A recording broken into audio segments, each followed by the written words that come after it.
With official confirmation from Core TCG that BT11 will be legal, it's time to go over BT11 as a set. And what better way to start off the set breakdown than with the red cards. Remember, for these videos I go over only each color, and then close out the set breakdown with multicolor and white cards. Additionally, there's some discussion on cards when it comes to playability, or where they'll be used. But don't forget, if you enjoy these types of videos, do consider liking this video, sharing it, subscribing to the channel, and hitting that notification bell for more future content.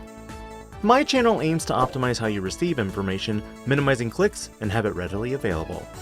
For the first card to review, it's Yokomon, a common egg that has a simple inheritable of, on deletion, if you have a red tamer in play, draw one card.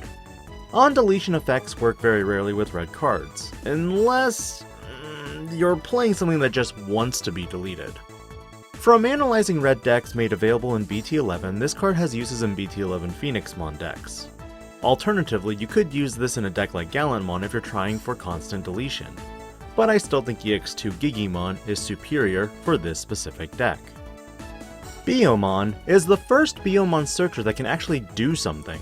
Find a red Digimon with vaccine, and one red tamer. This is one of the most generic searchers in existence, but I can see why they did what they did, considering Birdramon, Garudamon, and Phoenixmon all have different traits. Splashability wise, it would go into any red deck to find your pieces as long as they're vaccine type. Other than BT11 Phoenixmon, I could see this doing work in red hybrid, considering you have ways to find your tamers and now manipulate the memory.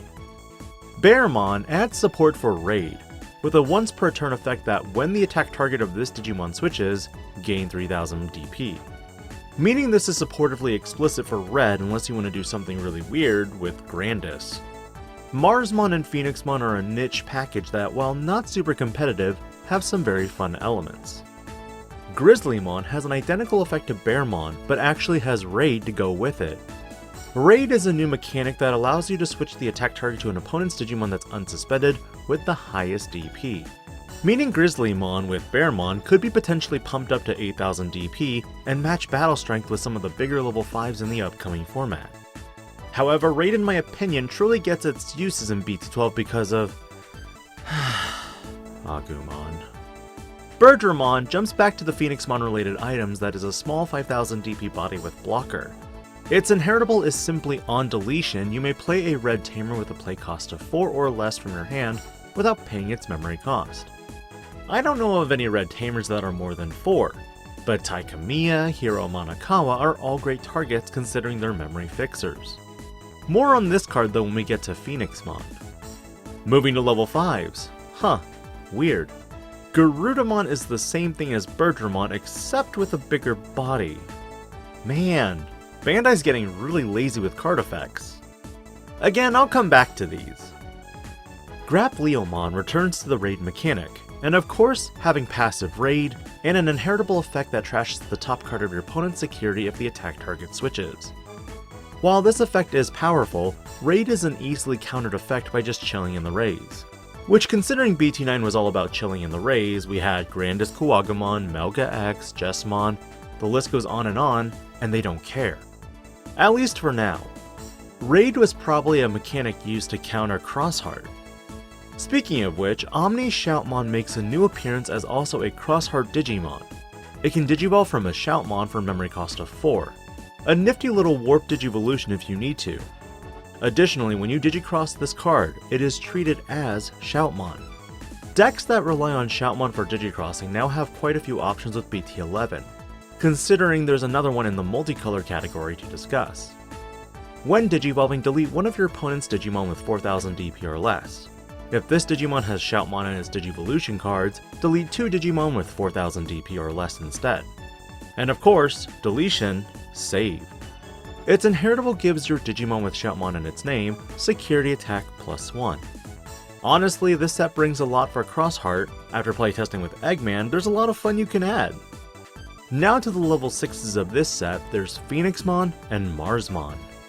Phoenixmon has a once per turn effect that when a card is removed from your opponent's security stack, you may activate one of this card's on deletion effects.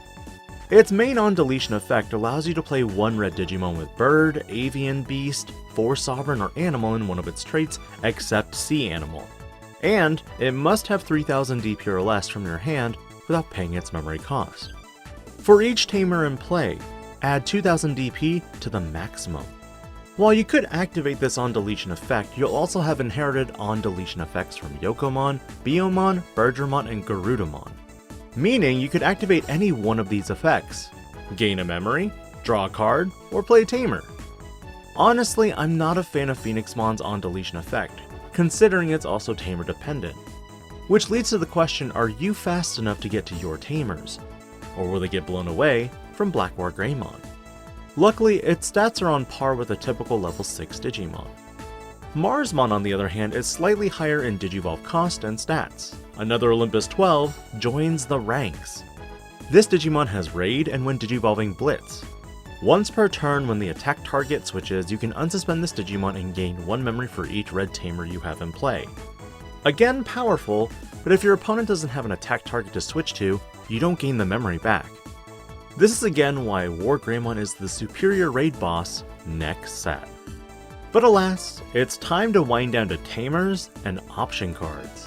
Akiho Rindo is a 3-cost memory tamer that on play reveals the top 4 cards of your deck. Add 1 with Vaccine in its traits, and place the remaining cards at the bottom. Your turn when you play a red Digimon with Bird, Avian, Beast, Force Sovereigns, or Animal in one of its traits, again except Sea Animal, with an effect, you can suspend this tamer to give that Digimon Rush. Unfortunately, I still wish Biyomon and Phoenixmon had better tamers, which, go ahead and check out my Biyomon and Sora Takanuchi episode coming up this Wednesday. Lastly, for option cards, there's Magma Bomb, a 6-cost option that can delete one of your opponent's Digimon with the lowest DP. The cost goes down by 1 and only 1 if you have a red tamer. Security, activate it. And finally, Crimson Flare, a 5-cost option card that activates in security and deletes one of your opponent's Digimon with 8000 DP or less. If you have a red Digimon in play, activate one of the on-deletion effects of one of your red Digimon with Vaccine in its traits. Other than Phoenixmon, your only target is in the form of Ancient Greymon. Out of all the option cards, I think Magma Bomb is the best one. Crimson Flare has too specific of a requirement. In general, which red cards did I review over today that you really liked? Personally, I think design-wise, Biyomon and Phoenixmon are gimmicky, but still could have much better effects. But I'll continue the review per usual with the blue cards. This is DIGI-PANDA, logging out.